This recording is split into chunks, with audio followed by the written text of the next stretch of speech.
Hi friends, quality ചോയ്സിലേക്ക് സ്വാഗതം. Online ബിസിനസ്സിൻ്റെ വരവോടുകൂടി ഓഫ്ലൈൻ നമ്മുടെ നാടുകളിലുള്ള സാധാരണ ഷോപ്പുകൾ നടത്തുന്ന സാധാരണ കച്ചവടക്കാർ, ബിസിനസ്സുകാരെ വെട്ടാൻ സാധിക്കുമോ എന്നുള്ളതാണ് ഇന്നത്തെ കണ്ടൻറ്റ്. സാധിക്കുന്നില്ല എന്നുള്ളതിൻ്റെ ഒരു നേരിട്ടുള്ള ഒരു അറിവ് പറഞ്ഞു തരാം. പക്ഷേ പല കസ്റ്റമേഴ്സും കബളിപ്പിക്കപ്പെടുന്നുണ്ട്. അതെങ്ങനെയെന്നാണ് ഇന്നത്തെ വീഡിയോയിലൂടെ കാണിച്ചു തരാൻ ഉദ്ദേശിക്കുന്നത്. അതായത് എക്സാമ്പിളായിട്ട് ലോക്കൽ സാധനങ്ങളുടെ കാര്യമൊന്നും ഇവിടെ എടുക്കുന്നില്ല. ഒരു ബ്രാൻഡഡ് ആയിട്ടുള്ള ഒരു കമ്പനി ഐറ്റംസ് ഓൺലൈനിൽ ഷോപ്പിൽ കിട്ടുന്നതിനേക്കാൾ വില കുറച്ച് കിട്ടുന്നു എന്ന് ഒരു കസ്റ്റമർ പറയാനിടയായി. അതിലെ ആധികാരികത മനസ്സിലാക്കാൻ വേണ്ടി മൊബൈലിൽ വാങ്ങി ആ ലിങ്ക് പരിശോധിച്ചപ്പോൾ മനസ്സിലാക്കിയ ഒരു കാര്യമാണെന്ന് ഞാൻ നിങ്ങൾക്ക് വീഡിയോയിലൂടെ പറഞ്ഞു തരാൻ ഉദ്ദേശിക്കുന്നു. അതായത് ഷോപ്പിൽ കിട്ടുന്നതിനേക്കാൾ 300 രൂപയോളം കുറച്ചാണ് ഓൺലൈനിൽ പരസ്യമുള്ളത് എന്നാണ് ഈ കസ്റ്റമർ പറയുന്നത്. അങ്ങനെ അത് അന്വേഷിക്കുന്ന ഘട്ടത്തിൽ മനസ്സിലാക്കാൻ സാധിച്ചത്, ഓൺലൈനിൽ കൊടുത്തിരിക്കുന്ന റേറ്റ് GST ഇൻക്ലൂഡിങ് അല്ലാത്ത റേറ്റായിരുന്നു. അത് അയാളെ കൊണ്ട് ഓർഡർ ചെയ്ത ശേഷം ആ സാധനം ഡെലിവറി ചെയ്യുന്ന ഒരു അവസ്ഥയിലാണ് ഇയാൾക്ക് ഇതിൻ്റെ പൂർണ്ണമായ ബില്ല് ലഭിക്കുന്നത്. നിങ്ങൾ ക്ഷമയോടെ കേൾക്കുക, ശ്രദ്ധിച്ച് കേട്ടാൽ നിങ്ങൾക്ക് ഇതിൻ്റെ കാര്യം മനസ്സിലാവും. അതായത് 2500 രൂപ ഷോപ്പ് ഉടമ പറഞ്ഞപ്പോൾ ഇദ്ദേഹം അത് വില കൂടുതലാണെന്ന് പറയുകയും ഓൺലൈനിൽ ഓർഡർ ചെയ്യുകയും ചെയ്തു. അദ്ദേഹത്തിന് 2300 രൂപയ്ക്ക് ഓൺലൈനിൽ കിട്ടുന്നു എന്നാണ് അദ്ദേഹം അവകാശപ്പെട്ടത്.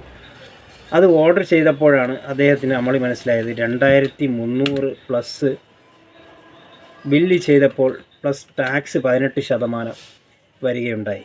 അങ്ങനെ പ്ലസ് 18% വരുമ്പോൾ 2714 രൂപയും പ്ലസ് ട്രാൻസ്പോർട്ടിംഗ് ചാർജായിട്ട് അവർ 100 രൂപയും ഈടാക്കിയപ്പോൾ 2814 രൂപയാണ് ആ ഒരു പ്രോഡക്റ്റിന് ഇദ്ദേഹത്തിന് ബില്ല് ലഭിച്ചത്.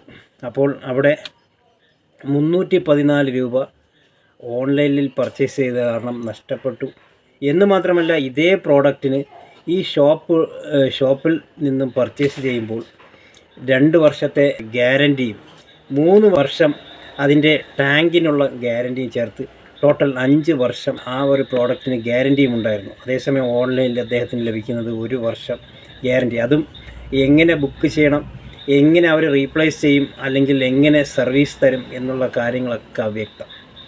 അപ്പോൾ ഇതാണ് ഓൺലൈനിൽ പർച്ചേസ് ചെയ്യുന്നവർക്ക് പറ്റുന്ന അബദ്ധം. നിങ്ങൾ ശരിയായ രീതിയിൽ അന്വേഷിച്ച് കൊണ്ട് മാത്രം നിങ്ങൾ പർച്ചേസ് ചെയ്യുക. എന്തായാലും എപ്പോഴും ഷോപ്പുകൾ നടത്തുന്നവരെ സപ്പോർട്ട് ചെയ്യുക. ഷോപ്പുകാർ വളരെ തുച്ഛമായ ലാഭത്തിന് തന്നെയാണ് സാധനങ്ങൾ കൊടുക്കുന്നത്. പക്ഷേ ഇതിനേക്കാളും വില കൂടുതൽ കൊടുത്ത് ഓൺലൈനിൽ പർച്ചേസ് ചെയ്യുന്ന പല കസ്റ്റമേഴ്സും ഉണ്ട്.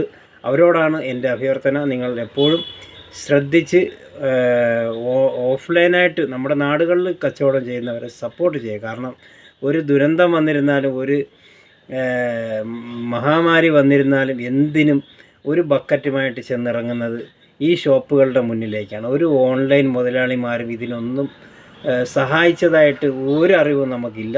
അപ്പോൾ എന്തായാലും നമ്മുടെ ഷോപ്പുകാരോട് ഒപ്പം നിൽക്കുക. ഒരു ഷോപ്പിൽ വില കൂടുതലാണെങ്കിൽ അടുത്തൊരു ഷോപ്പ് നിങ്ങൾ തേടി പിടിച്ച് വാങ്ങിക്കുക. മാക്സിമം നമ്മുടെ നാടുകളിലുള്ള ഷോപ്പുകളെ സപ്പോർട്ട് ചെയ്യുക. അതാണ് ഇന്നത്തെ വീഡിയോ. ഓക്കെ, അടുത്ത വീഡിയോയുമായി കാണുന്നവരേക്കും ഗുഡ് ബൈ. അപ്പോൾ നിങ്ങൾ ചാനൽ സബ്സ്ക്രൈബ് ചെയ്യാൻ മറക്കരുത്.